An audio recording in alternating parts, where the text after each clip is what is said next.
밖에선 미세먼지, 집 안에선 담배 냄새 때문에 못 살겠다. 이른바 층간 흡연 고통을 호소하는 주민들의 말입니다. 관련 법이 있긴 한데 법대로 하기 어렵다는 게 현장의 목소리입니다. 1차 카메라 박민규 기자입니다. 서울 강서구의 한 아파트입니다. 꼭대기층 복도에서 한강이 내다 보이는데요. 미세먼지가 심해 시야가 뿌옇습니다. 일부 주민들은 실내에서도 숨쉬기가 힘들다고 말합니다. 집안에서 담배를 피우는 이유 때문입니다. 이 아파트에서 7년째 살고 있는 이모 씨. 입주할 때부터 줄곧 이웃집 담배 냄새에 시달렸다고 주장합니다. 매일 30분에서 1시간 간격으로 피세요. 노이로제 걸린 것처럼 신경이 곤두서고 정말 이게 사람이 미쳐버릴 것 같더라고요. 정부와 지자체에 문의했지만 뾰족한 수를 찾지 못했습니다. 얘기는 해야겠다 싶어서 여름에 편지도 드려보고 경비 아저씨를 모시고 같이 갔을 때도 현관 앞에 재떨이가 가득 있었고, 담배 냄새는 창문뿐 아니라 화장실을 통해서도 들어옵니다. 이웃집이 언제 담배를 피울지 몰라 불안하다 보니 벽에 선풍구는 아예 막아뒀고요. 바닥에 있는 배수구는 물을 쓸 때만 열어놓고 평소에는 닫아놓습니다. 층간 흡연을 막을 법적 근거는 있습니다. 지난해 2월 개정된 공동주택관리법입니다. 관리사무소가 실내 흡연 중단을 권고할 수 있다고 돼 있습니다. 그러나 시행 1년이 넘도록 유명무실합니다. 어리잖아, 어리는. 그래서 우리 집에서 내가 담배 피는데, 뭐 이런 식으로 얘기를 하니까 어리까지. 할 수 있는 건 안내문을 붙이고 방송을 하는 정도입니다. 윗집 세대의 담배 연기가 올라가 주민 피해를 주고 있습니다. 건물 내에서 흡연을 자제하여 주시기 바랍니다. 일부 주민들은 직접 환기 설비를 추가로 설치하고 있는 상황. 담배 냄새가 공용 배관을 타고 넘어오는 걸 막기 위해서입니다. 아이를 다 먹여서 화장실을 들어갔는데 그 샤워부스 안에 담배 냄새가 가득 차 있는 거예요. 아이는 엄마 담배 냄새가 너무 많이 심해서. 하지만 창문과 문틈으로 들어오는 냄새는 피할 수 없습니다. 비상계단에 금연 협조문이 붙어 있지만 무용지물입니다. 바로 옆에 놓인 생수통에 담배꽁초가 둥둥 떠다니고 물 색깔은 완전히 갈색으로 변해버렸습니다. 일부 주민들이 창문을 열고 이곳에서 그대로 담배를 피우는 겁니다. 엘리베이터 보시면 바로 통로에서 담배를 거기다 쟤를 털고 담배 연기가 진짜 이렇게 밀폐된 공간이 꽉 차 있는 그런 느낌이었어요.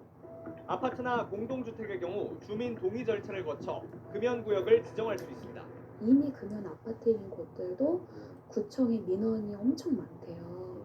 그거 지정해도 소용없고, 과태료를 물릴 수 있지만 현실성 없긴 마찬가지입니다. 물릴 수가 없어요. 어떻게 주민한테 과태료를. 그 주민분이 우리 관리실 와서 저희를 저도 금연 아파트에 있었는데 과태료 물리는 건 한 번도 못 봤어요. 오피스텔의 경우 관련 규제 대상에서 아예 빠집니다. 법적으로 주택이 아니라 업무시설이기 때문입니다. 새벽에도 피운다니까요. 어느 사람 내가 잡아가지고 직접 얘기를 했어. 피우면 안 됩니다. 담배 안 폈다고 닭바로 우리가 담에 내미죠. 건물 밖 흡연 공간은 외면을 받습니다. 사람 본 적이 없어요, 여기서. 다들 위에서 피나봐요. 여기서 안 피고 여기서 하잖아요. 오피스텔을 포함한 집안 흡연을 막기 위한 논의가 필요하다는 지적입니다. 자기 집에서 담배를 피우는 게 현행법상 불법은 아닙니다. 이를 법으로 제한하는 건 지나치다는 목소리도 있습니다. 하지만 법으로 해결하기에 앞서 상대에게 피해를 주지 않는 최소한의 기준은 지켜야겠습니다. 1차 카메라 박민규입니다.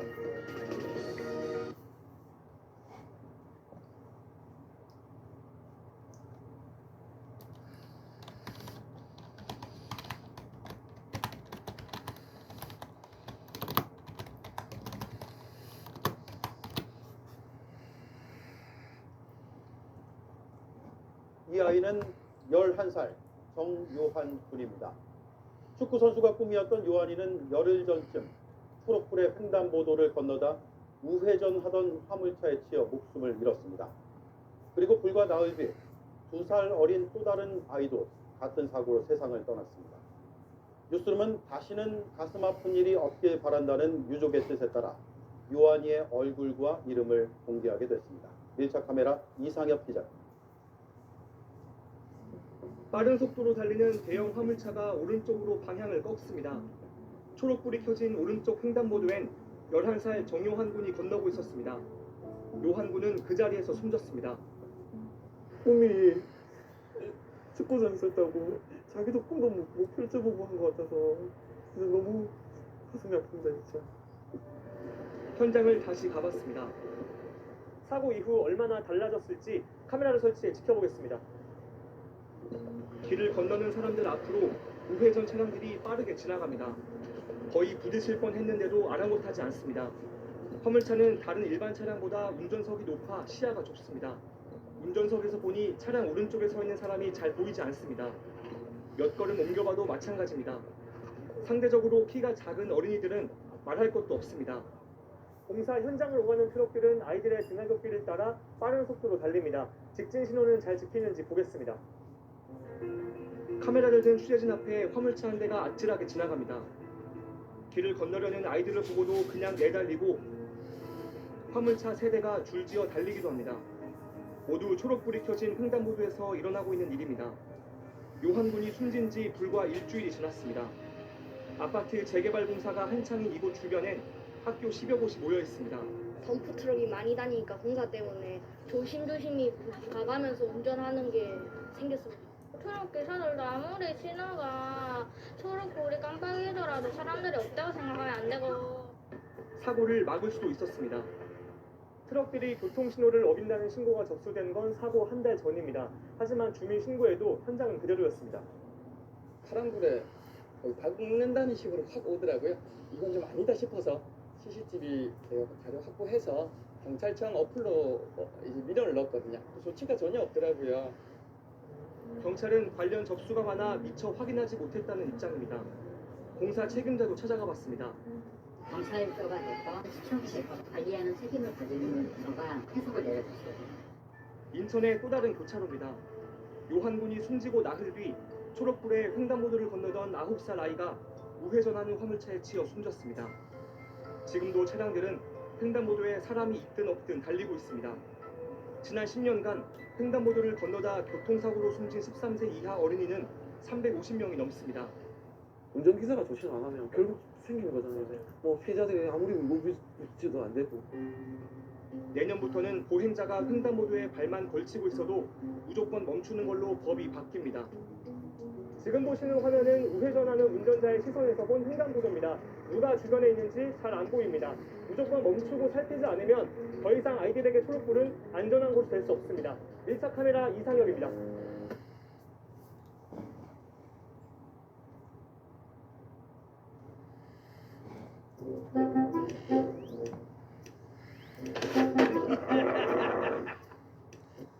한적한 마을에 위험해 보이는 버스 정류소들이 있습니다.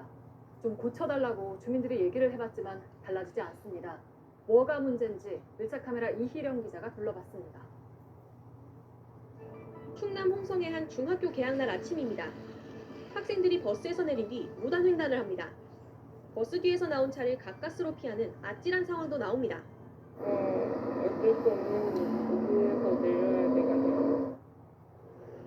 저도 방금 버스에서 내렸습니다. 이곳이 분명 버스가 멈추는 곳인데요. 제 뒤로 보이는 것처럼 버스 정류소라는 표시에는 어디에도 보이지 않습니다. 그리고 학생들이 학교를 가려면 이렇게 길을 건너가야 합니다. 하지만 도로를 보면 횡단보도가 없기 때문에 학생들이 무단횡단을 할 수밖에 없는 상황입니다. 일부 학부모는 차로 데려다 줍니다. 내리면 정말 위험하니까. 뭐 아무런 표시가 되어 있지 않잖아요. 봐요. 겁나 빨리 지나가잖아 지금. 이거는 바뀌어야 된다고 봐요. 수업이 끝난 학생들이 무리지어 길을 건너고 인도가 없어 찻길에서 버스를 기다립니다. 횡단보도랑 그 신호등만 있으면은 무단횡단 정도는 줄일 수 있다 생각해요. 그리고 좀 인도도 좀 만들어주고. 이런 상황이 학생과 버스기사 모두 불안합니다. 다칠 뻔한 적 있죠. 근데 지갑을 떨어뜨려갖고 주우려 하다가 차가 옆으로 바로 훅 지나가고. 위험하고 여기 조금만 그래도 신경 쓰면 되는데 않더라고요. 학부모와 학교 측은 군청에 인도를 만들어 달라고 부탁했습니다. 도로를 조금 이렇게 전체적으로 미는 거죠. 마침 땅도 군 소유고 하니까. 하지만 원래 있던 농로를 이용하라는 답을 받았다고 설명합니다. 또 농사 지을 때는 대형 농기계도 왔다 갔다 하잖아요. 근데 농로는 이제 농사 지으라고 있는 땅인데 이거를 아이들 보행로로 써라. 이거는 너무한 결정이 아닌가. 주위에 벌레나 먹음이 너무 많아서 싫어요. 군청은 도로를 옮기는 게 쉽지 않다고 설명합니다. 도로를 함부로 움직이지 못해요. 경쟁이가 하루 종일 다니는 거 아니잖아요. 이번엔 경기도 용인의 한 버스 정류소 앞에 와봤습니다. 제 뒤로 보이는 곳이 버스 정류소인데요. 지금 차가 많이 다니고 있는데 정작 주변에 횡단보도나 보행자용 신호등이 없기 때문에 차 신호가 바뀌어야만 건널 수 있는 상황입니다. 횡단보도가 있어요. 시골이라고 그러면 안 되지요. 정류소가 있어선 안 될 것 같은 도로 가운데 정류소가 있습니다. 버스에서 내린 승객은 찻길 옆을 위태롭게 걸어갑니다. 여기는 택시를 불러도 잘 안 온단 말이에요. 그래서 버스를 이용할 수밖에 없는데 정류장조차 이렇게 잘 구비가 안 돼 있으니까 칠 뻔한 적도 많고. 이곳은 후촌 버스 정류소입니다. 그런데 버스 표지판은 이렇게 가드레일 뒤에 설치가 되어 있고요. 버스를 기다릴 수 있는 공간은 사람 한 명 서 있을 수 있는 도로입니다. 그리고 제 뒤로도 계속해서 차가 빠르게 달리고 있어서 부딪힐 것 같이 위험합니다. 버스 노선을 따라가 보니 안전한 공간 없이 표지판만 세워진 곳이 적지 않았습니다. 버스 기사도 답답합니다. 이런만 챙겨오면 안전은 운전자분들의 국가적인 안전하게 기다릴 수 있는 그런 공간을 좀 해줘야 될 것 같아요. 지자체는 과거에 정류소를 세울 때 주민들 요구를 먼저 고려했다고 설명합니다. 마을 이전님하고 주민들에게 많이 감안을 해주고 있습니다. 하지만 안전 문제가 계속 제기되자 곧 조사에 나서겠다고 밝혔습니다. 크리프가 있는 데를 수요조사해서 내면 코로나라든가 이게 약간 도로상에 있는 것들은 좀 이평동을 시키거나 대기 구간을 만들게 해야죠. 버스는 대표적인 대중교통입니다. 누구나 안전하게 탈 수 있어야 하지만 현실은 조금 달랐습니다. 버스를 마음 편히 기다릴 수 있는 최소한의 공간을 마련하는 것, 그렇게 어려운 일일까요? 밀착 카메라 이희령입니다.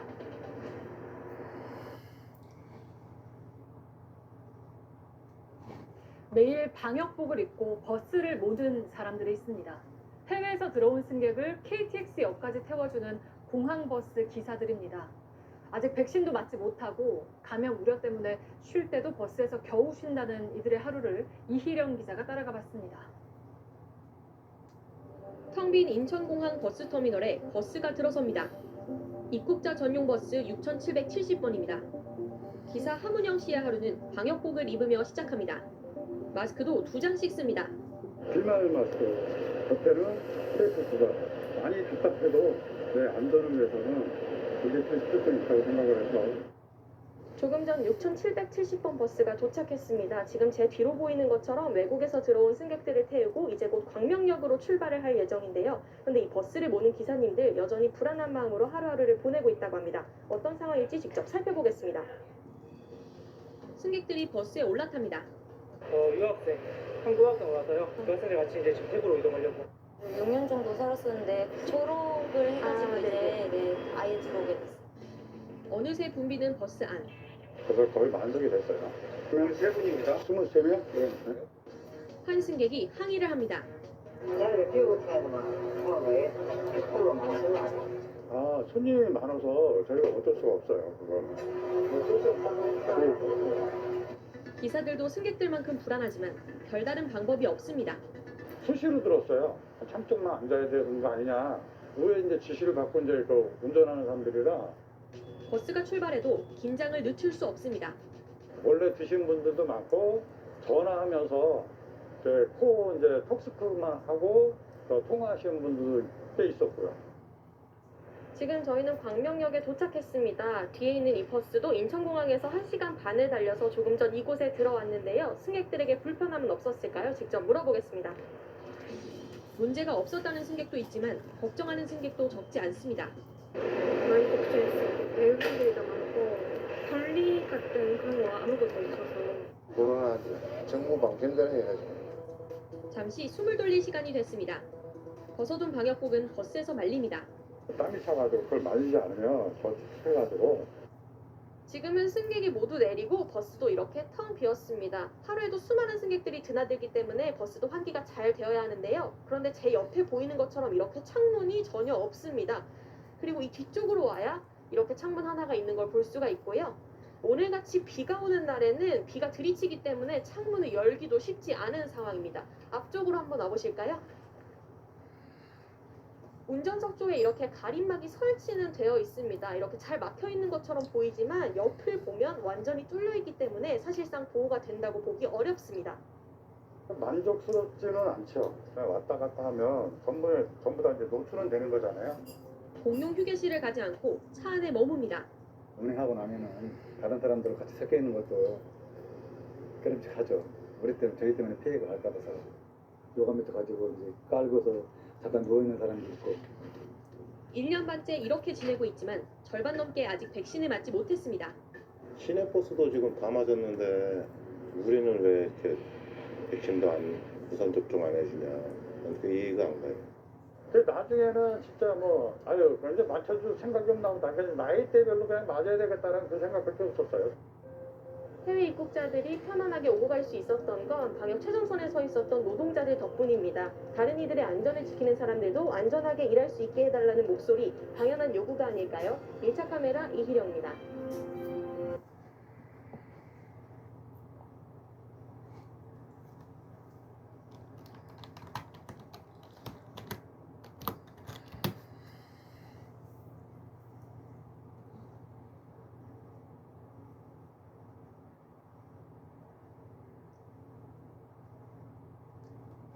우리가 앱과 게임 스타트업을 지원하는 이유. 세상을 연결하는 창국. 오늘 매차 카메라는 강원도의 한 계곡에 다녀왔습니다. 취사나 야영을 하지 말라고 적혀도 있고 방송도 나오지만 요리는 물론 빨래도 하고 설거지도 하고 머리도 감습니다. 이희령 기자입니다. 계곡에 텐트가 가득합니다. 상을 펴고 음식을 먹는 사람들. 쓰레기도 보입니다. 머리도 감습니다. 방금 보신 그 영상 강원도의 한 계곡에서 촬영된 제보 영상입니다. 지금 저희가 그 계곡 앞에 와 있는데요. 실제로도 그런 모습 자주 볼 수 있을지 한번 둘러보겠습니다. 계곡으로 들어가는 것부터 쉽지 않습니다. 길가에 차들이 빼곡합니다. 주정차가 안 된다고 써 있지만 소용이 없습니다. 사람들이 왔기는 거야. 제 뒤로는 취사나 야영을 하지 말라는 현수막이 붙어 있습니다. 하지만 바로 앞에 텐트들이 늘어서 있는 모습을 볼 수 있습니다. 텐트와 천막들이 계곡 옆을 채웠습니다. 점심시간이 되자 하나둘 요리를 시작합니다. 라면부터 소시지, 버터구이, 오징어까지 종류도 다양합니다. 안 된다고 적혀 있어요. 된다고 들어서 가지고 왔지 안 되는데 이렇게 가지고 오진 않았겠죠? 알면서? 그냥 말로만 끊는 거야. 근데 이런 데까지 취재하고 있대. 나는 계곡은 얼마나 많은데. 안내방송이 나와도 아랑곳하지 않습니다. 제 바로 옆이 계곡물인데 지금 한 관광객이 설거지를 하고 있는 모습을 볼 수 있습니다. 도대체 저렇게 설거지를 해도 괜찮다고 생각하는 건지 한번 직접 가서 물어보겠습니다. 이 계곡물인데 하시면 안 되시는 거 아니신가요? 이건 세제가 아주 약해요. 이거는 이거 씻으면 안 되지. 본인은 나은 편이라고 말합니다. 우리 안 좋아. 이거 자체가 안 좋은 거야. 선생님이 씻으셔서 더 안 그런 게 아니고 남편은 뭐 세수하고 목욕 가는데 난 이래서 목욕 안 하잖아. 바로 옆에선 빨래도 합니다. 그뿐만이 아닙니다. 설거지는 물론 때도 밀고 때밀이 수건을 널어놓습니다. 현수막은 빨랫줄이 됐습니다. 어느새 찾아온 밤 10명가량 모여 식사도 하고 바위 위에선 불도 피웁니다.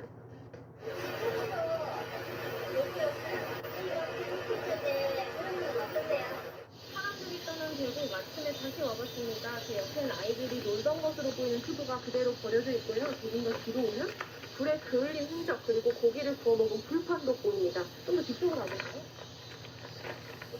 포장 비닐과 낚싯대도 같이 버려져 있는 걸 볼 수 있습니다. 이렇게 위로 올라와 보면요. 돗자리 그대로 생각하지 않고 버리고 갔습니다. 제 옆에 있는 건 빈발 버려져 있던 쓰레기 봉투입니다. 안에 쓰레기들이 들어가 있는데 정작 이 봉투는 챙겨가지 않았습니다. 이 봉투 경기도 군포시에서 왔습니다. 마스크, 담배꽁초, 소주잔 등 온갖 쓰레기가 발견됩니다. 불을 피우고 남은 재도 곳곳에서 보입니다. 심지어 밤사이 물가 옆에 대변을 본 흔적들도 있었습니다. 이번엔 머리를 감는 한 남성. 물이 뿌옇게 변합니다. 몸 씻으시면 안 되는 거 아니에요?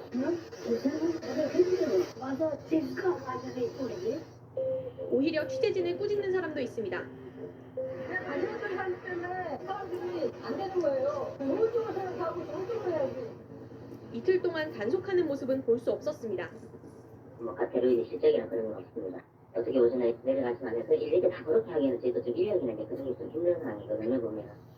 주민들에게 이런 모습들은 이미 익숙한 풍경입니다. 솔직히 놀 자격이 있다고 생각하시면 오셨으면 좋겠어요. 저는 이제 여기서 40년, 길면 60년을 살 건데 한 번 왔다 간 사람들이 오염을 시키고 가면 누구나 누릴 수 있는 계곡이라지만 아무렇게나 함부로 즐기란 뜻은 아닐 겁니다. 규칙은 지키라고 만들었다는 당연한 상식 기억해야 하지 않을까요? 밀착 카메라 이희령입니다.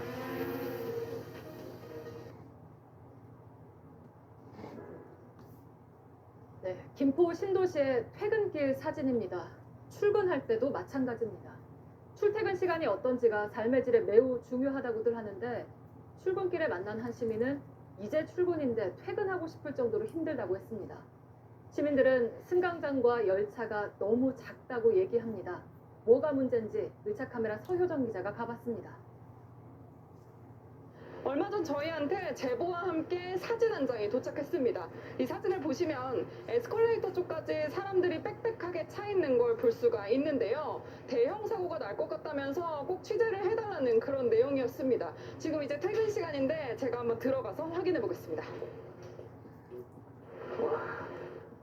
서울 지하철 5호선과 9호선에서 밀려나오는 수많은 승객들, 모두 김포로 가는 사람들입니다.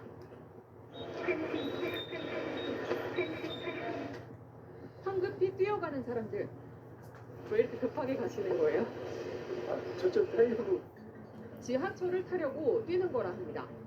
승강장으로 내려오니 빽빽한 인파가 취재진을 맞이합니다. 곧이어 도착하는 지하철.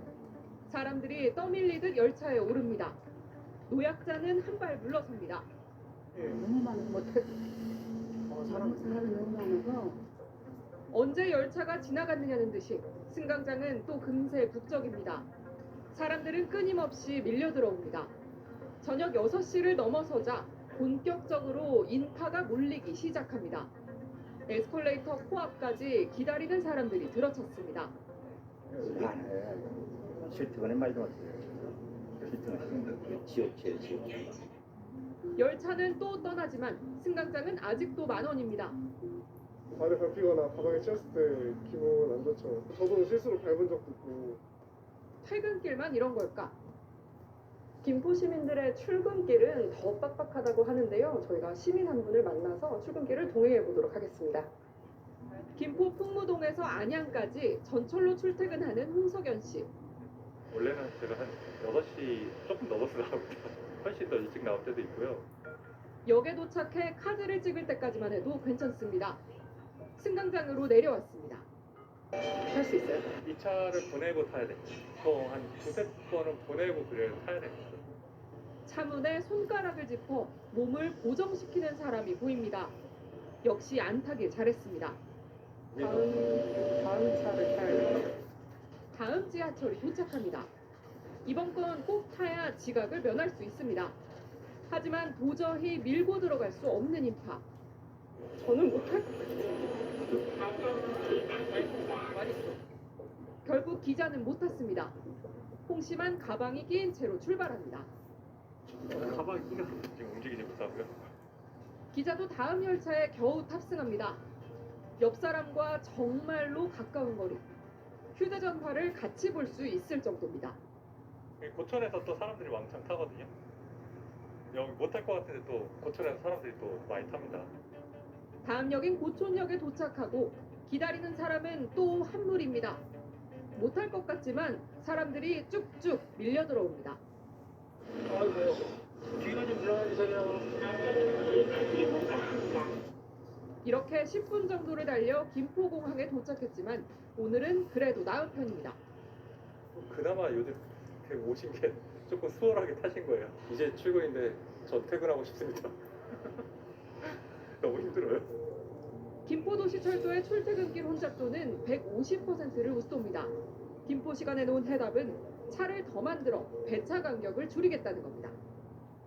전체 열차 23대 중에 이렇게 안에서 정비 중인 차량이나 밖에서 대기하고 있는 차량을 제외하면 한꺼번에 20대 정도를 투입할 수 있는 상황입니다. 김포시에서는 차량 5대를 더 만들기로 했는데요. 앞으로 3년 정도가 남아 있습니다. 중간중간에 뭐 열차 칸을 끼우는 작업은 아니고 차량을 증편하는 거래요. 설계부터 다시 다 해야 됩니다. 공항에서 다니는 차량은 2칸짜리거든요. 그게 3칸이 될 수는 없어서. 승강장이 짧아서 차를 더 길게 붙일 수는 없고 새로 만드느라 오래 걸린다는 이야기입니다. 시민들 사이에선 원래 승강장 규모가 더 컸다는 얘기가 돕니다. 제가 알기로는 이렇게 두량 편성이 아닌 걸로 알고 있어요. 근데 나중에 어떤 그 정책적인 변화 때문에 두량씩 이렇게 편성을 하다 보니까 실제 공사가 추진 중이던 지난 2011년 김포시 의회 회의록을 살펴봤습니다. 당시 유영록 전 김포시장도 3칸 열차가 다닐 수 있는 승강장에 대해 얘기합니다. 3칸 정도 열차가 다닐 수 있도록 국토부 경기도와 합의를 했다고 하며 오히려 승강장을 더 늘리겠다고 합니다. 하지만 정작 경기도에 실제로 승인을 받을 땐 2칸 열차만 다닐 수 있는 33m 승강장으로 했습니다. 김포시는 당시 예비 타당성 조사를 통과하기 위해 승강장 크기를 33m로 했다며 유 전 시장의 발언이 어떻게 나왔는지는 알지 못한다고 밝혔습니다. 이걸 좀 빨리 해야 된다라고 하는 목적 때문에 비용을 줄이는 방식으로 맞춘 겁니다. 신도시를 만들어 놓고 교통 문제를 해결하지 않는다면 이걸 믿었던 시민들은 황당할 수밖에 없습니다. 눈 앞만 보는 행정으로 또다시 많은 돈과 긴 시간이 들어가게 됐습니다. 밀착 카메라 서유정입니다.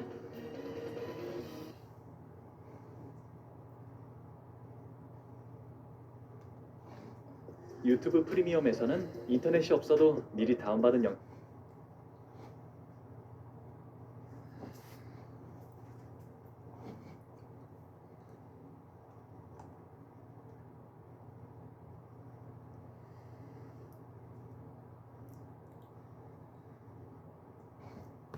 네, 얼핏 퇴근 시간 서울 도심 같기도 한 여긴 김포공항 앞 도로입니다. 코로나19로 제주로 여행 다녀오는 분들이 더 늘어나면서 사람들 태우려는 버스와 택시, 일반 차들이 한꺼번에 몰리는 건데요. 하루에 수십 차례 단속 차량이 돌아도 달라지지 않는 국내선 도착장을 밀착 카메라 이상엽 기자가 다녀왔습니다. 정류장에 들어서는 시내버스가 경적을 울립니다. 한 차량이 앞을 가로막더니 비상등을 켜고 멈춥니다. 뒤늦게 차량을 옮겨보지만 빠져나가기 쉽지 않습니다. 이번엔 택시가 멈춰선 뒤 짐을 싣습니다. 기사들끼리 말다툼도 벌입니다. 제주에서 비행기가 들어오는 저녁이면 김포공항에서 일어나는 일들입니다. 김포공항 국내선 청산을 나오면 버스 정류장이 보입니다. 그런데 두 개 차선에 일반 차량과 택시가 멈춰서 있습니다. 버스 승객들이 달리는 차량들 사이로 아찔하게 뛰어갑니다. 버스 기사들은 어쩔 수 없다고 말합니다. 원래 여기 안쪽까지 차를 대셔야 되는 거 아니에요? 몇 번 안에서 되는 거죠. 작은들이 차준다고 그러니까 할 수가 없잖아요. 아까는 저쪽 저쪽에서 사람 터지는 거니까요. 뭐 그렇죠. 근데 그나마 저기 안내하시는 분들이 있으면 해라고 싶은데 이렇게 와가지고 그냥 아예 주차장에 공항 직원들은 단속 권한이 없습니다.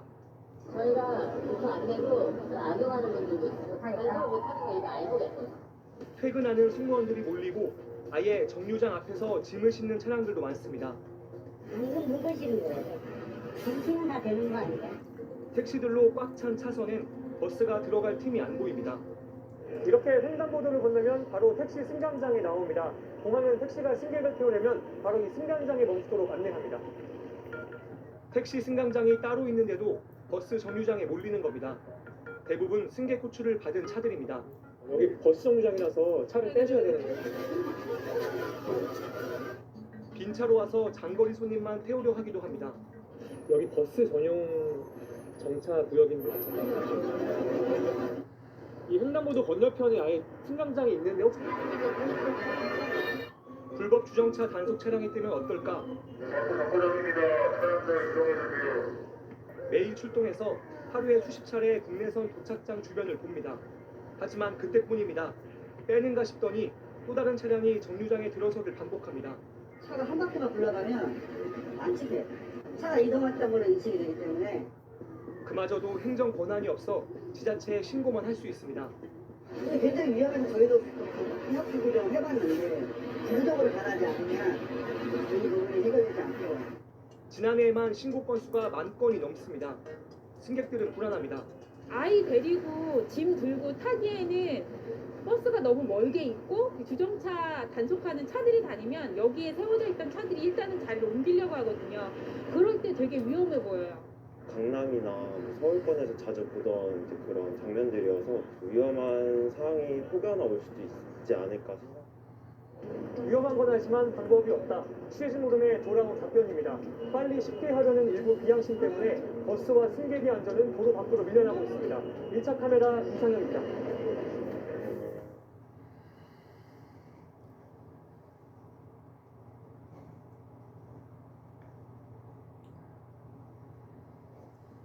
휴대전화 충전기, 일회용 장갑, 의자, 또 세탁기 고무 벨트까지 무인 매장에서 훔쳐가는 물건들입니다. 지키는 사람이 없다면서 닥치는 대로 가져간다는 건데요. 어느 정도인지 밀착 카메라 이혜원 기자가 무인 매장을 돌아봤습니다. 이런 무인 매장 요즘 쉽게 볼 수 있죠. CCTV가 있어도 사건 사고가 끊이지 않는다고 하는데요. 밀착 카메라가 현장을 살펴보겠습니다. 한 무인 과자점을 찾았습니다. 물건을 고르고 나가는 동선마다 경고문을 붙여놨습니다. 우선 이렇게 정면에는 CCTV는 다 안다라고 써놨고요. 그리고 나가는 문 바로 옆에도 절도는 범죄다라는 경고문을 붙여놨습니다. 가게에 경고문을 많이 붙여두셨더라고요. 아이스크림 한 2개, 3개를 포기해가지고 앞에 것만 바코드로 찍어서 가요. 그 로스가 꽤 되지, 누적이 되면은. 네. 한 무인 빨래방은 최근 세탁기 세대에 달린 고무 벨트를 도난당했습니다. 이뿐만이 아닙니다. 일회용 수영전화라고 이렇게 해놨는데 가져가더라고. 이제 일회용 장갑하고 물티슈 했잖아요. 이것도 가져가요. 그래서 여기 보시면 밑에 그 양면 테이프 붙여놨어요. 여기 보세요, 여기죠. 이거 케이블 타이, 이거 쇠로 된 케이블 타이를 다 묶어놨죠. 그렇다고 24시간 매장에 머물면서 지킬 수도 없어 원격 스피커를 달았습니다. 휴대폰 앱을 통해 빨래방 내부 CCTV 화면을 실시간으로 볼 수 있습니다. 그리고 여기에 있는 대화하기 버튼을 누르고 여기에다 대고 말을 하면 매장에 설치된 스피커를 통해 제 목소리가 나오게 됩니다. 바로 밖으로 나가주세요. 아니면 바로 경찰에 신고하겠습니다. 예기치 못한 일들이 발생을 하는데 영업에 손실이 좀 지장이 있죠. 무인점포 절도는 지난 2019년 203건이었는데 올 들어 지난 9월까지 벌써 1,604건을 기록했습니다. 한 무인 사진관 CCTV 영상입니다. 저녁 9시 반 2명이 사진기 앞을 기웃거리더니 갑자기 소지품 보관 바구니를 가져옵니다. 그중 한 명이 바지를 내리더니 마치 변기인 듯 그 위에 앉아 소변을 봅니다. 4분 뒤엔 발로 바구니를 밀어 제자리에 갖다 둡니다. 이 모습은 가게 문을 원격으로 닫으려던 점주가 CCTV로 가게 상태를 확인하다 발견했습니다. 한장했고 경찰서 시간을 내서 가야죠 빨리. 가게 주인뿐 아니라 매장 이용객들도 불편을 호소합니다. 손님의 그런 시끄러운 게 관리가 안 되는 술 취한 사람들도 많이 오시고 비행 청소년들이 좀 많이 모여서 여기서 그냥 이용을 안 하고 그냥 모여서 장난치는 경우도 업계에선 보안을 강화하고 있습니다. 살려주세요! 이렇게 응급 상황이 생기면 자동으로 감지가 됩니다. 이 편의점은 또 카드를 등록해야 입장할 수 있고 물건을 몰래 숨겨 나가더라도 결제가 됩니다. 스마트 선반에는 2개의 센서가 있어서 고난에 대한 이런 부분에 대한 이제 대비와 하지만 아직은 일부 얘기고 대다수는 여전히 어려움을 겪습니다.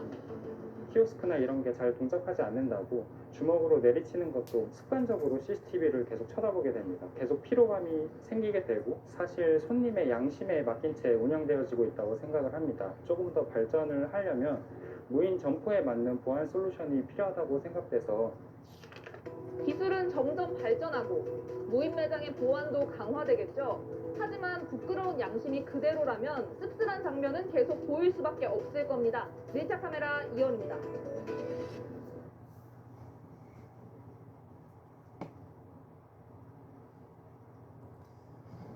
요즘 밤 9시 이후면 대부분의 가게에 불이 꺼집니다. 그런데 이 시간쯤 오히려 바빠지는 곳이 있습니다.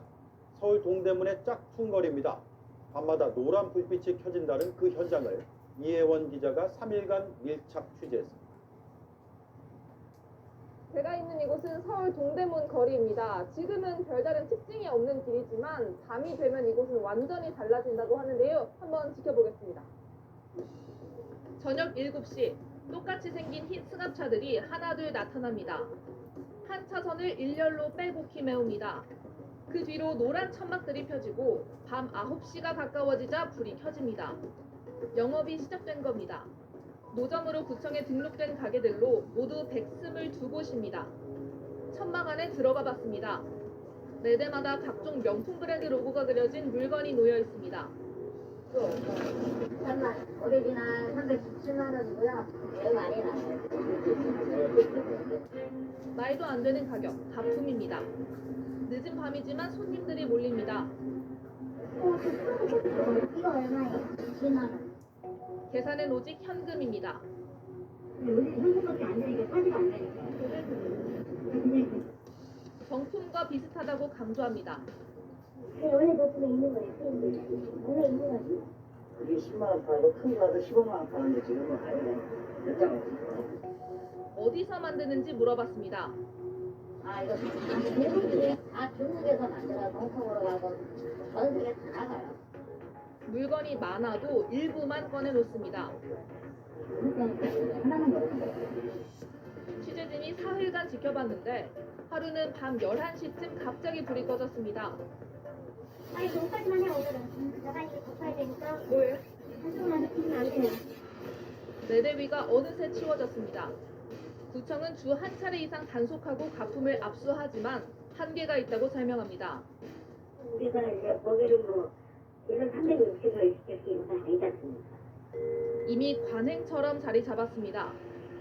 원래 안 되는데 뭔가 오래되다 보니까는 밤이니까는 단속반과의 실랑이는 또 있습니다.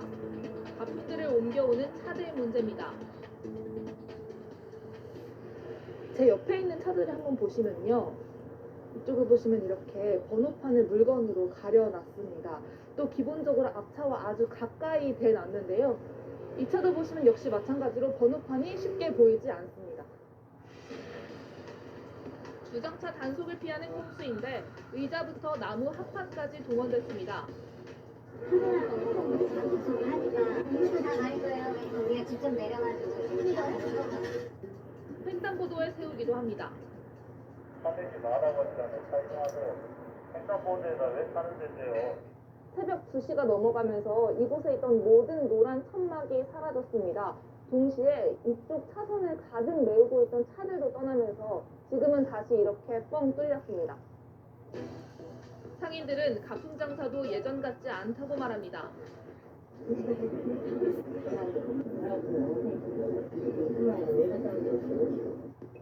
불편하다는 사람들도 적지 않습니다. 저기 잠깐 서요. 이제 이쪽에 버스가 못 쓰요. 이쪽으로 가면 무조건 자기네 다시 가야 돼. 오랜 시간 자리를 지켜온 시장이지만 불법의 문제까지 눈 감고 넘어가긴 어렵겠죠. 오늘도 노란 불빛을 켜졌습니다. 밀착 카메라 이혜원입니다. 고향까지 거리는 7,500km. 쉽게 찾아갈 수도 없고 연락도 수시로 끊깁니다. 고국에 가족을 두고 한국에 와 있는 우크라이나 사람들 이야기입니다. 속은 타들어가고 잠도 설치지만 용기를 잃지 않는 이들의 모습을 밀착 카메라에서 담아왔습니다. 이혜원 기자입니다. 안녕하세요. 저는 우크라이나에서 온 길릭 빅토리아라고 합니다. 방탄소년단을 좋아한 빅토리아는 한국 대학에 교환학생을 왔다가 그 다음 해 아예 입학했습니다. 사실 교환학생으로 왔었을 때 그때 처음으로 태권도 해봤는데 너무 좋은 친구도 많이 만났고 마음에 들어서 겨울방학을 가족과 보내고 돌아오고 나흘 뒤 생각지도 못한 일이 벌어졌습니다. 러시아가 결국 우크라이나를 침공했습니다. 러시아의 공습이 시작된 겁니다. 2월 20일에 입국했어요, 한국에. 그래서 이렇게 자가 격리하면서 전쟁이 일어날 사실 그런 생각도 못했고 그 뒤론 하루 종일 뉴스만 봅니다. 그 미사일 폭격 위험이 있을 때 들리는 소리. 그 이거 다들 방공호로 들어가야 된다는 의미예요. 전쟁은 집 앞마당까지 찾아왔습니다. 부모님이 이 집을 그 세웠을 때 거기서 그러니까 늙을 때 살려고 했던 집인데 이제 이렇게 사람들의 꿈이 무너지고 삶도 무너지고. 우크라이나와의 시차는 7시간. 가족이 일어나길 기다렸다가 영상통화를 걸어봅니다. 내 할머니의 생일이라서 그리고 어머니 생일도 이틀 전에 있고. 하지만 들리는 소식은 하루하루 더 나빠집니다. евакуюються з дітьми, з маленькими. Центральний наш залізничний вокзал. 그래도 엄마는 타지에서 열심히 공부하는 딸이 그저 대견합니다. Ми тебе дуже любимо, ми пишаємось тобою, що ти так гарно розмовляєш корейською мовою. 빅토리아는 취재된 카메라를 통해 답장을 보냈습니다. Моє серце кожен день дуже болить за вас. Я дуже переживаю і кожної години хочу бути з вами. 키이우에 가족이 사는 줄리아는 혼자만 안전하다는 사실이 힘듭니다. Near my home, everything was in smoke. This is really painful to see. What's happening right now? Sorry. 뭐라도 해야겠다는 마음에 거리에서 피켓을 들었습니다. 이 거리에는 1시간 반째 전쟁을 그만하라는 목소리가 울려 퍼지고 있습니다.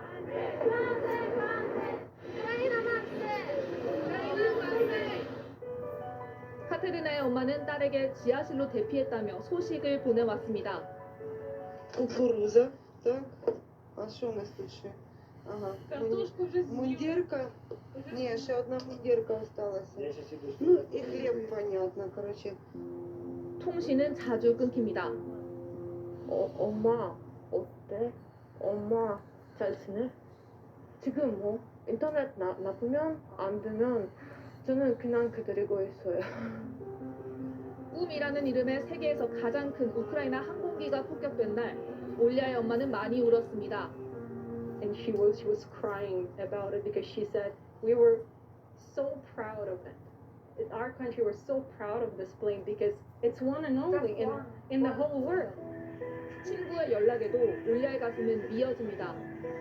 친구한테 그 메시지를 받았는데 그냥 올려. 나 지금 진짜 무서워. 아드리안의 지인은 폴란드 국경의 소식을 전해왔습니다. Я все бачу. Дивіться туди вперед. Мама, я все бачу. Весь одіяла, позагортались, діти. 아드리안의 당부는 딱 하나입니다. Stay with your families together and try to stay put and don't go outside. Just try to stay safe is the most important. 가족을 멀리서 지켜볼 수밖에 없는 이들의 마음은 지금도 타들어가고 있습니다. 서울의 밤을 비추는 우크라이나 국기 빗살처럼 하루빨리 비극이 끝나고 더 환한 빛이 찾아오기를 모두가 간절히 바라고 있습니다. 밀착 카메라 이현입니다.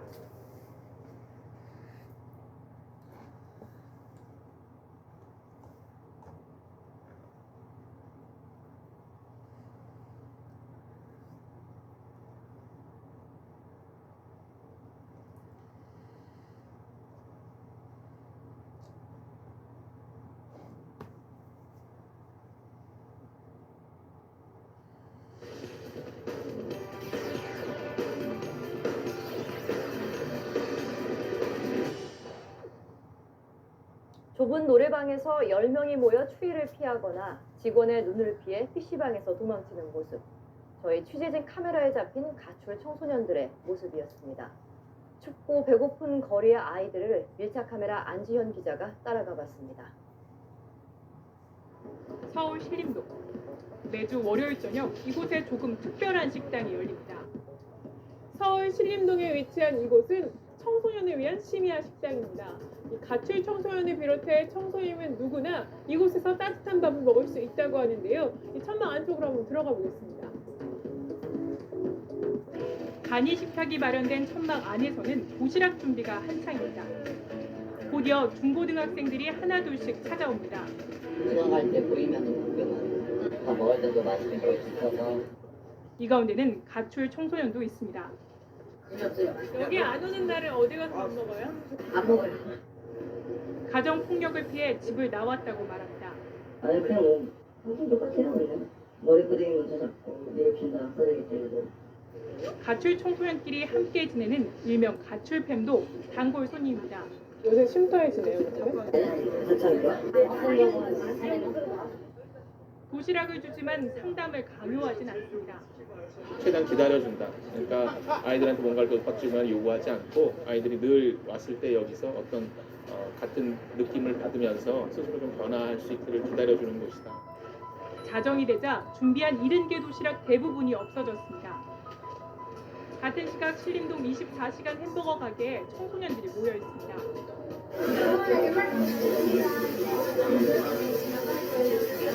돈이 없는 아이들은 PC방으로 모입니다.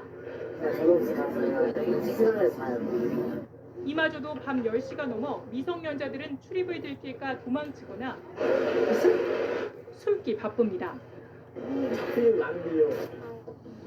그나마 돈이 있는 아이들은 노래방에서 시간을 보냅니다. 아이들이 빼곡하게 앉아있는 노래방 안에는 담배 연기가 자욱합니다. 이 가운데 가출팸을 따라가 봤습니다. 신림동 지하방으로 안내합니다. 가출 청소년들이 함께 지낸다는 공간입니다. 현관에 들어서자마자 담배 냄새가 심하게 나는데요. 입구에서부터 주변을 살펴보시면 이렇게 위생 상태는 좋아 보이지 않습니다. 7평 남짓한 공간인데요. 이곳에서 4명이 함께 지낸다고 합니다. 이불밖에 없는 좁은 방에서 아이들은 스마트폰만 만지작거립니다. 이 같은 가출팸은 스마트폰 앱을 비롯해 온라인상으로도 만들어집니다. 취재진은 이들이 자주 사용하는 앱에 17살 여성으로 가입해봤습니다. 어플리케이션에 입장한 지는 이제 막 10분이 지났는데요. 보시다시피 20통 넘는 쪽지가 도착했습니다.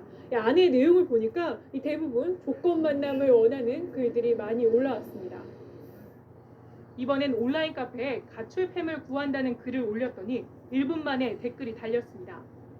이 남성을 만나봤습니다.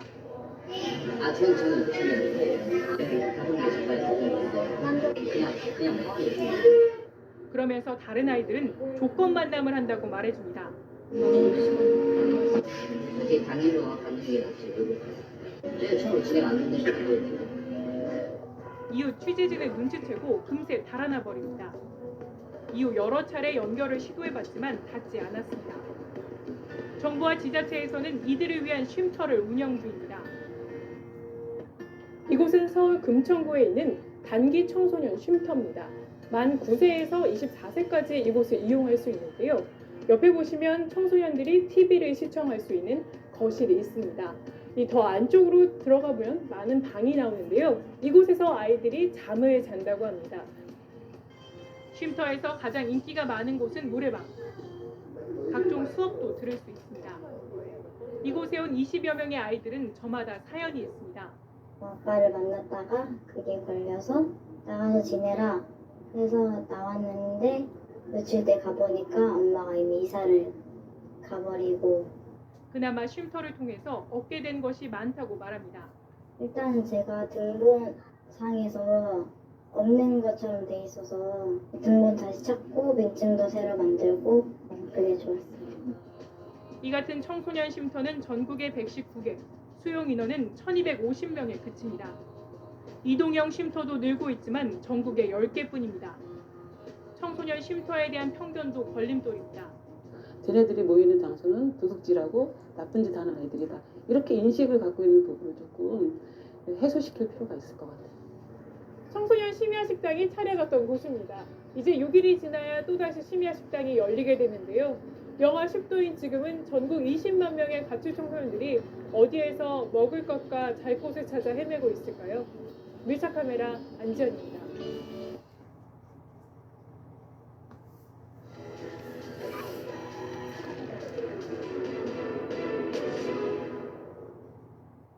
네, 봄철을 맞아 관광지마다 사륜 오토바이가 인기입니다. 조작이 어렵지 않아서 누구나 쉽게 타곤 하죠. 그런데 문제는 대부분 등록되지 않은 차량이라는 겁니다. 사고가 났을 때 보상받기도 어렵다고 하는데요. 관광지에서 방치되고 있는 위험한 질주를 밀착 카메라가 취재했습니다. 박소영 기자입니다. 강원도 춘천의 강촌 유원지입니다. 사륜 오토바이 여러 대가 하천을 따라 질주합니다. 최근 유명 관광지에서 인기를 끌고 있는 사륜 오토바이입니다. 사고 소식이 끊이지 않고 있는데 이유를 알아봤습니다. 울퉁불퉁한 자갈밭을 내달리고 야트막한 하천을 가로지르며 관광객들은 사륜 오토바이를 즐깁니다. 그런데 곳곳에서 아찔한 모습이 목격됩니다. 아이를 태운 사륜 오토바이가 언덕에서 뒤로 미끄러지고 사륜 오토바이가 뒤집어져 운전자가 그 아래에 깔렸습니다. 하천을 건너다 갑자기 시동이 꺼지는 경우도 있습니다. 좀 위험한 것 같아요. 넘어지면 큰일 날 것 같아요. 클러치 버튼을 살짝만 눌러도 이렇게 앞으로 나갑니다. 하지만 사이드 미러가 없다 보니까요. 옆이나 뒤에 오토바이나 자동차가 오는지 확인하기 어렵습니다. 게다가 주행 중에는요. 이렇게 엔진 소리가 굉장히 크다 보니까요. 주변에 어떤 일이 벌어지는지 알기 힘듭니다. 문제는 이뿐만이 아닙니다. 대부분의 사륜 오토바이에 번호판이 없습니다. 무등록 사륜 오토바이가 도로를 달리는 건 현행법 위반입니다. 사륜 오토바이가 도로 위를 달리고 있습니다. 이렇게 도로 표지판에는요. 미신고 사륜 오토바이는 도로 진입 금지라고 표시되어 있지만 보시는 것처럼 전혀 짚어지고 있지 않은 겁니다. 대여업체 대부분이 도로변에 있어 관광객들은 사륜 오토바이를 끌고 도로를 지나 하천 쪽으로 이동해야 하는 상황. 차량과 오토바이, 관광객들이 뒤섞여 아찔한 모습이 곳곳에서 벌어집니다. 주차장과 연결된 도로는 아예 사륜 오토바이가 점령했습니다. 오토바이는 얕고 우리는 이거 높이는데 밑으로 들어오면 안 보여요. 그게 사고 직전이에요. 이거. 아사리판이 아사리판 보다시피 봐요. 이리로 들어오잖아 이거 봐 이거. 강촌 유원지에서 운행 중인 사륜 오토바이는 500여 대. 업체들의 안전 불감증도 심각합니다. 안타는 사람이 없어. 여기서 넓은 한번 해볼 수 있어. 내 말이 맞는 거야. 이거는 애들이에요. 애들도 할수 있어. 운전면허증을 확인하지 않고 빌려주거나 사고에 대비한 안전규칙 설명도 부실합니다. 보험 처리 안 되고요. 사고 발생할 경우는 본인이 적당하시라고 한 거예요. 관광객들도 안전모를 쓰지 않고 타거나 심지어 초등학생 혼자 오토바이를 타는 경우도 있습니다. 하지만 올 들어 강촌 유원지에서 단속으로 적발된 무등록 사륜 오토바이는 한 건도 없습니다. 지자체는 관련법이 없다는 이유로 업체에 대한 시설 관리와 안전 점검을 하지 않습니다. 업체들은 단속만이 능사가 아니라고 주장합니다. 우리 먹고 사는 게도 달려있고 이것마저 강촌이 없으면 강촌은 죽어. 그 사이 주말마다 두세 건씩 크고 작은 사고가 벌어지고 있습니다. 오토바이를 많이 타시니까 타다가 이제 넘어지시거나 하는 분들이 많으세요. 지난해 전국에서 사륜 오토바이 사고 320여 건이 발생했습니다. 사륜 오토바이의 사고가 잇따르고 있지만 관계당국은 손을 놓고 있습니다. 그러는 사이 사륜 오토바이의 아찔한 질주는 오늘도 계속되고 있습니다. 밀착 카메라 박소연입니다. 랭킹은 알고 있다.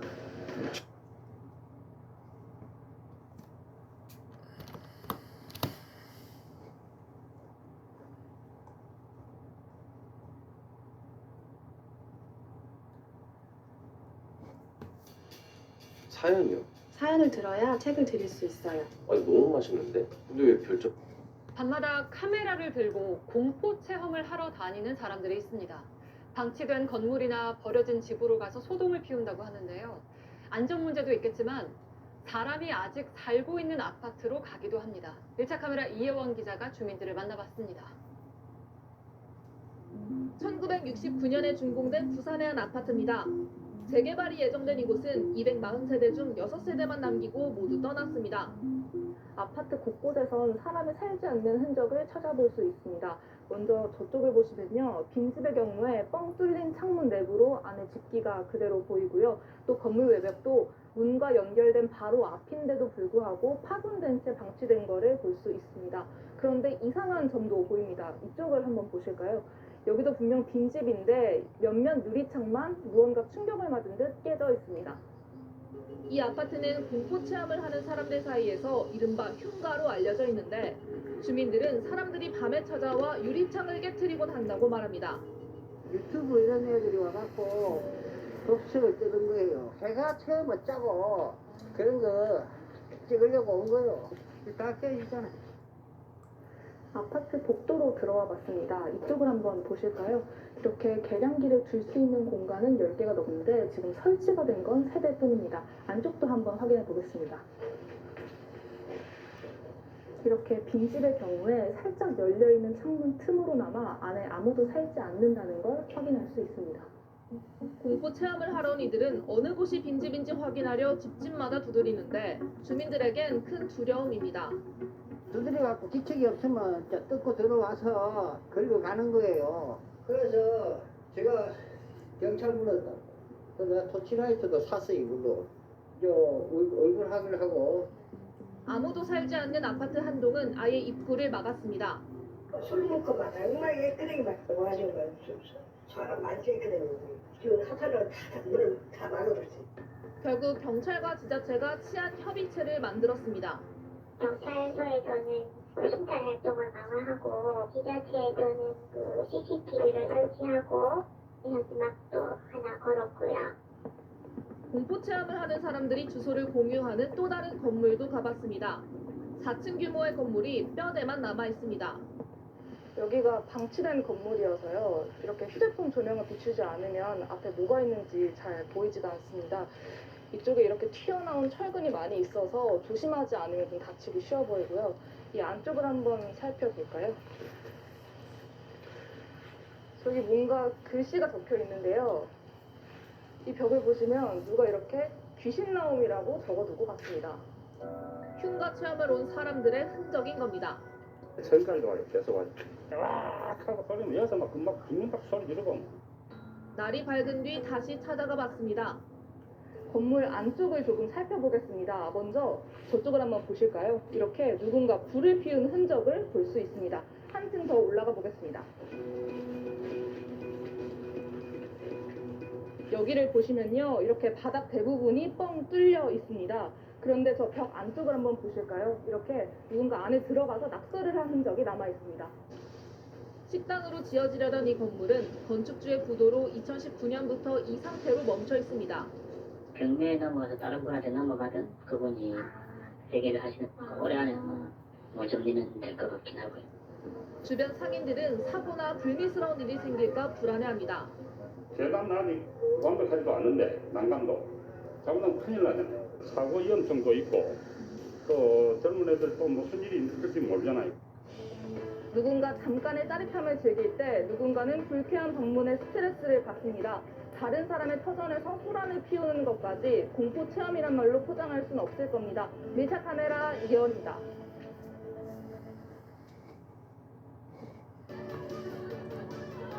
우린 소문난 칠공주였다.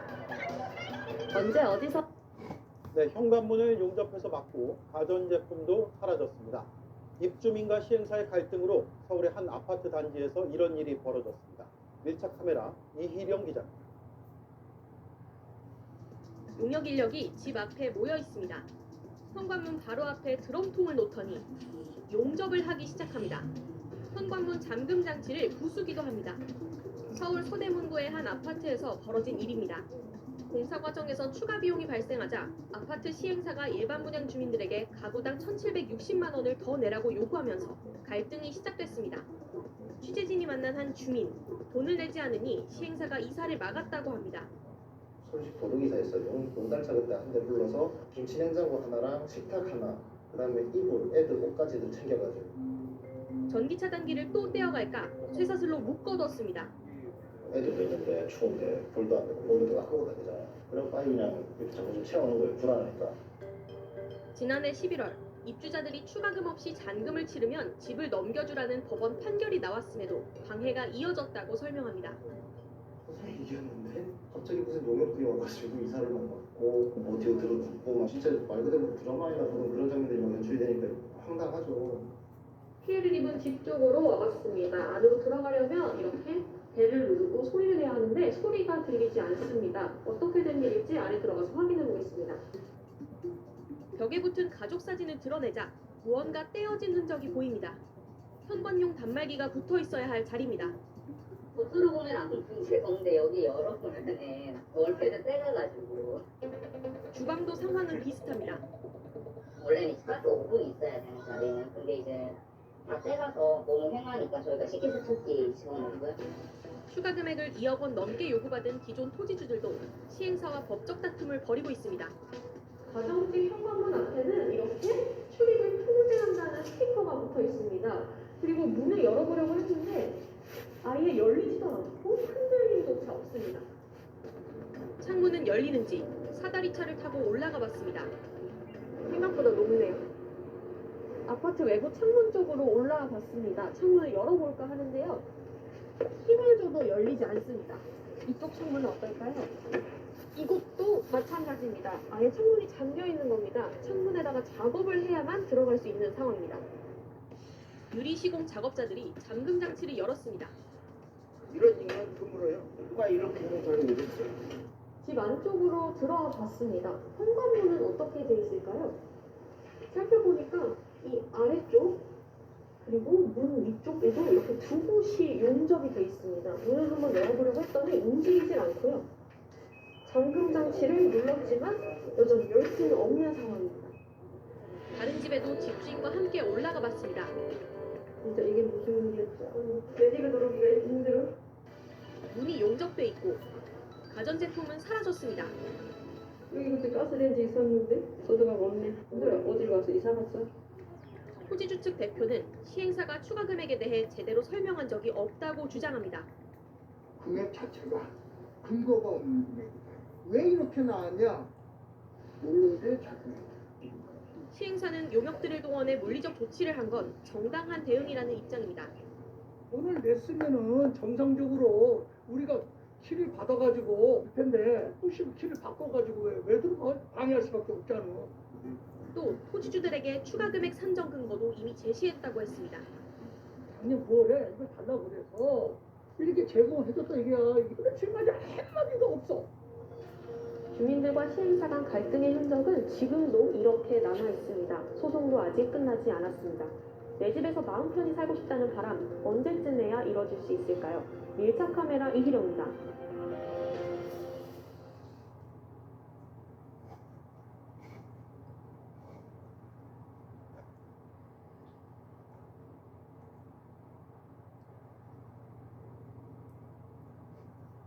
오늘 밀착 카메라에선 제주의 푸른 바닷속을 보여드리겠습니다. 상상하시는 모습과는 다를 텐데요. 바다가 말 없이 품고 있는 우리들의 민낯을 이상엽 기자가 바다에 직접 들어가서 담아왔습니다.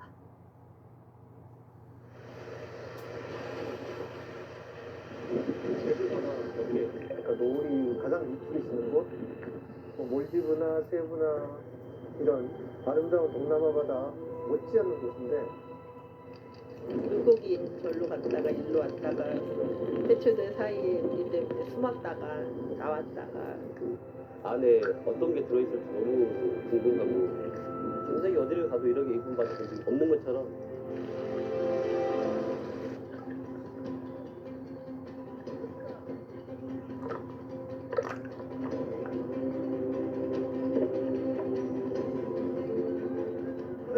다들 표정이 다르세요? 그러니까 바다에 품이 안긴다는 거예요. 그게요? 근데 쓰레기가 많다고 하더라도 얼굴 찌푸리고 있을 수는 없다는 거니까.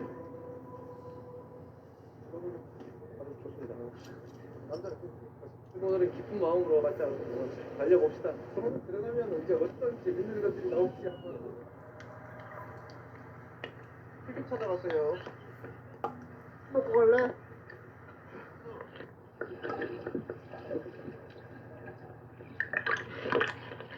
술안 들어가.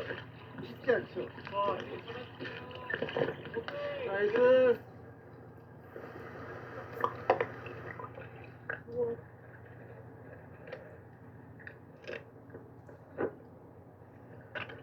웃어줬네.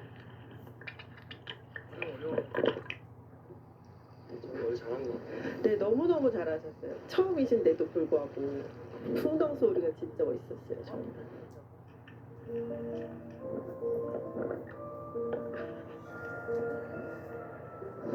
장면들이 있어요. 침대 매트리스, 그리고 TV, 자전거, 뭐 주전자 이런 것들은 흔하고, 뭐 변기통도 나가 다 넣으니까 정말. 제사음식 같은 거 있잖아요. 막 통돼지 같은 거 한마디를 버려가지고.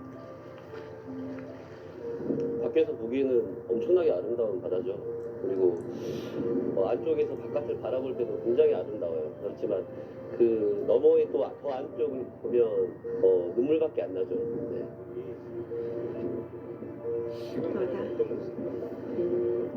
흙 같아요. 제가 쓱 만지면 마치 흙감이나 왜 사람들은 이 안을 보지 않지? 늘 여기 있어서 그런가? 몰라서 그렇겠지.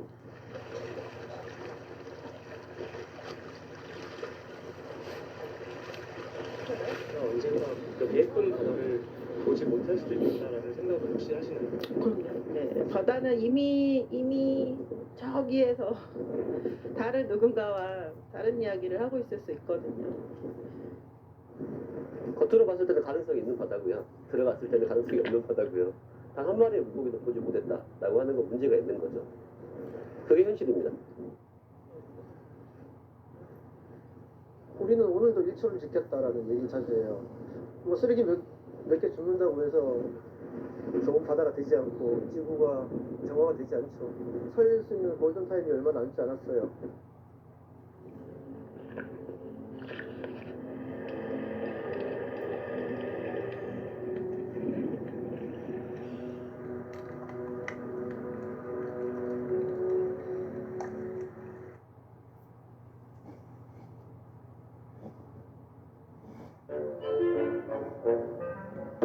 문 열어. 도대체 뭐 하는 사람이야, 당신?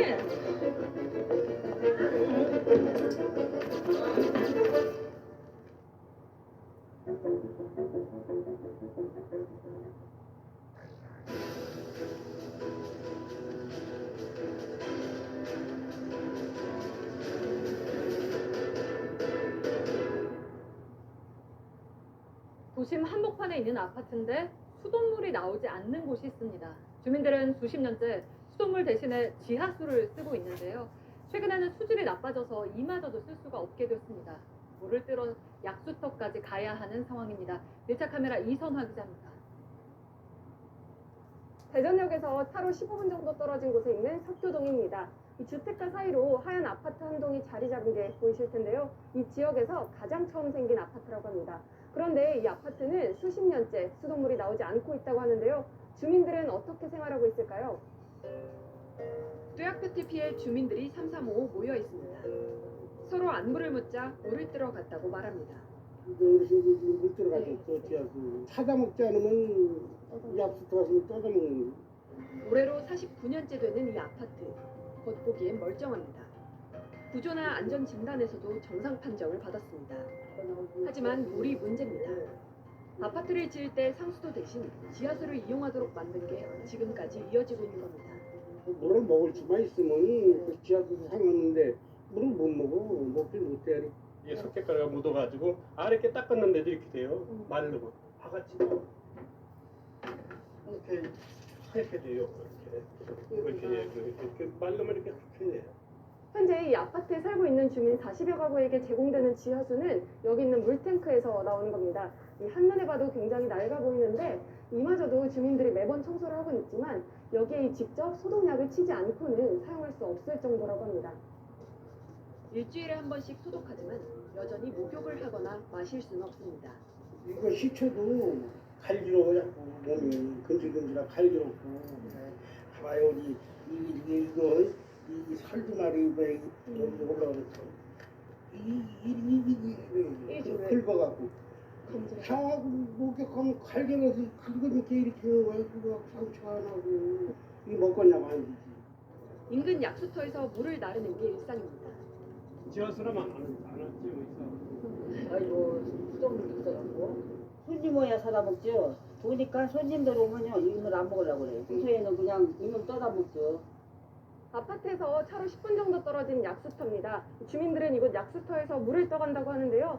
이렇게 통에 담아서 들고 가는데 이걸 들어보면 무게가 상당한 걸 알 수가 있습니다. 주민들은 매주 2통 2-3개를 들고 일주일에 한두 번은 이곳을 꼭 온다고 합니다. 대부분의 주민은 거동이 불편한 노인이라 약수터 가는 것 자체가 고통입니다. 여기서 늙은이들이 약속하면 가려면 걸어갔다 오면 2시간 걸려.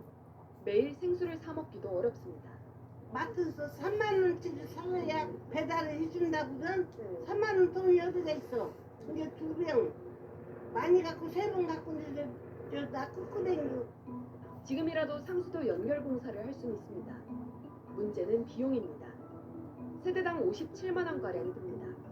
수급자 이런 양반들 전부 장애인들 자식들한테 조금씩 받아 팔고 노인들 주는 거 주고 그거 있잖아. 그런 거 갖고 사시는 거야. 10만 원씩 내라면 할 사람 별로 없어. 주민들은 한 번에 비용을 내기 어려운 만큼 상수도를 우선 공급해준 뒤 분할 납부를 할 수 있게 해달라고 요구합니다. 하지만 상수도 사업본부는 관련 법조항이 없어 어렵다는 입장입니다. 기초생활 수급자는 상수도 요금을 감면해야 되는데 상수도 급수 공사에 대한 공사비 감면 조항이 없어요.